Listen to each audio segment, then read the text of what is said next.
Greg, do you know what you're going to say? No, not it. I never know either. Like, no, that's... Is that the proper way to do it? Okay. Hey everybody, Matthew Olmican here for Short Line Egg Supply and accompanied by Craig Olmican, Short Line Egg Supply. And what we're going to talk about today is... Herbicide mixing order. We're getting to that time of year again. The seed's in the ground. Now we got to get our herbicide control out there so the weeds can be held at bay. Now, Craig, you've been spraying for an awful long time. 40 years? I don't know 40 years, but I ended up the other day, I've sprayed over 100,000 acres already. Yeah, and I'm finally starting to get it. So I wanted to share some of the things I've learned so far. So before we get to that, so there you are. You're on top of that machine. What is the main way that you want to mix your chemical? Well, what I like to do is dump everything in the inductor cone as fast as I can before the sprayer overfills with water.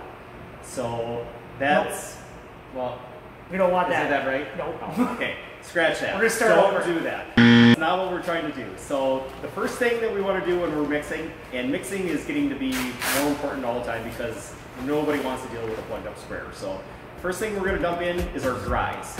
So examples of dries. Sonic, Authority first, Zidua, dry atrazine. If it's dry in the jug, that has got to go in first into clean water. And make sure your tank is at least a third to a half full before you start dumping it in. So clean water, at least a third or a half full, put the dries in. Dry in first, give it some time to mix. So if we're running it through an inductor cone, it mixes pretty fast. If we're dumping it in the top of the sprayer, you better give it maybe 2 to 3 minutes. So like 2 to 3 minutes with an agitator running? With the agitator running, so it's stirred up. And you'll know when it's stirred up because you won't see any little particles floating around in the tank anymore. I was going to say, you do it visually. You don't reach your hand in there. Yeah, no. Even with gloves, try not to reach into the tank. Yeah. All right, exactly. Dries first. Second speed, soluble concentrates. These chemicals, we love them because they work so good, but most of the time these are what are causing our problems. So soluble concentrates, Lautus, Caprino, Mesocor, Mesotrione, anything that's an HPPD, a lot of the other good chemicals that we got are all soluble concentrates too. These got to go in next after dries. If there's no dries, these go in first. These need at least a good 2 to 3 minutes of mixing too. These look like they should mix up really easy. They don't. Is there main active ingredients that a guy could reference on a tag to know if it is one of these HPPD things, or do you rely on your salesperson or agronomist? It's going to say on the jug if they're a soluble concentrate or not. So if it says something SC, then you know what it is. Oh, convenient. But these gotta mix good. They look like they should be a good mixing, they're not necessarily. Next up, we're going to have our generic duals, our harness extras, our acetylchlors, our ECs. Ooh. That's the next thing that goes in. So EC, what's that? Emulsifiable concentrate. Word of the day. These are the oily ones. So not so much water based, but oil based. Oily. So these go in next. So very important. The Caprinos, Lautus, Mesotriones first. Harness extras, Keystone LAs, duals next. Ah, gotcha. Okay. Now, as aggressive agitate? Yeah, so same thing. Give it some time in between. Don't have the chemicals mixing together in the inductor cone. You know, get them empty or at least the cones rinsed out. So it sounds like to me like if you wait 3 minutes after each thing, you can't go wrong. You can't go wrong. Nope. Adjuvants. So the last thing that we're going to add is our drip control, our water conditioners, our surfactants, all that kind of stuff. That's the last thing that goes in. No, hold on. Water conditioner. They don't go in first? Negative. These all go in, well, in the case of AMS, But if it's AMS should be the first thing to go in there to condition that water. AMS is the first thing that goes in. That is true. But not in the case of these. This is the last thing you want to add in. Yeah. If you have a liquid one, you're dumping it in last. Oh, interesting. Why last? It's just the way that it has to mix. It just does. Really oily, and it changes like the pH of the water. So that's why we want to do that last. So it gives everything else a time to mix. I gotcha. This is mostly corn stuff that we were just talking about.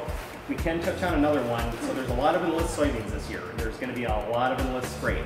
I just want to touch base on that one because there could be a lot of problems with that too. So, all right. Enlist One. This is 2,4-D choline. When you take this and mix it with Roundup, they're gonna fight. First thing that goes in the tank, 2,4-D. Okay. Second thing that goes in the tank, glyphosate. If you're dumping them in the same inductor cone, make sure they don't touch each other. What happens? They turn into something. It's either precipitate or a sludge, one of the two. My guess is it's more like a crystal, but you definitely don't want to let these two touch. How many other rules are there? This is like... You gotta keep him out of the sunlight. Keep him away from water. Don't ever feed him after midnight. Don't get them wet. Don't show them bright lights.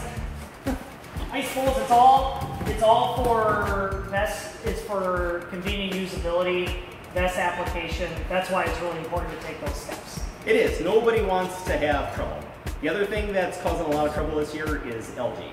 So check your water supply, your water tanks. Note Exhibit A. A lot of times they'll have like some crud buildup. As soon as it starts getting a little nicer out, you're going to get algae growth on the inside of your tanks. That stuff, when it goes in solution with chemical, it grabs a hold of the chemical and then we get plugging too. Oh, really? So a way to fix that is just a little bit of copper sulfate. If you've got like a freestanding tank, just a small amount will keep the algae at bay. So like let's say it's a 1,000-gallon tank, like a fistful? Yeah, do that? a fistful will do it. So like, okay, and then like let's say it's a huge tank, a couple fistfuls? Yeah, I would say it's copper sulfate is a very good algicide. And it's completely safe? It is, yes. Oh, interesting. So, yep, that's another little trick of the trade. But keep your algae under control, mix your chemicals correctly, and you should have a trouble-free spraying experience. And then make sure you're wearing your PPE. Maybe you don't go as far as what I usually like to wear, my Breaking Bad suit, as I like to call it, but always important, gloves for your hands. Gloves right? and something for your eyes. So nobody likes to get a splash up of chemical in their eyes. So make sure you got eye gear and gloves. The most important stuff. Yep. Absolutely. All right. Well, what else? I think that... Any other sprayer tips of like prepping, cleaning, nozzles, filters? Yeah, keep your nozzles and filters clean when you're switching between products. You know, as everybody's spraying their pre-merge soybeans right now, and we're going to go to post-emerge corn and soybeans, sprayer cleanout is going to become very, very important. So make sure when you're switching between products, you're dumping those filters and getting all the residue out. And then maybe before we end this segment, let's hear an expert forecast. Are there any noxious weeds that have you on high alert with the kind of season that we're having so far? So anytime it's an early year, we're probably going to be in store for the late season because a lot of the chemicals going on early this year. So look for your chemical to run out probably towards the middle to end of June. So that's giant rag, velvet leaf, water hemp. Those are all time frame where you'll get a second flush. Just because you can't rely on chemical put on in May to make it, you know, it's not going to make it through July unless you have very low leaf pressure. So keep an eye on your fields late season. Yeah, and quick seeded broadleaves. That's right. All right. Well, Greg, anything else? I think that's good for me. Thanks for watching. If you dig this video, feel free to share with your friends, and don't forget to hit the like button there down at the bottom. And happy spring, everybody. Yep, be safe.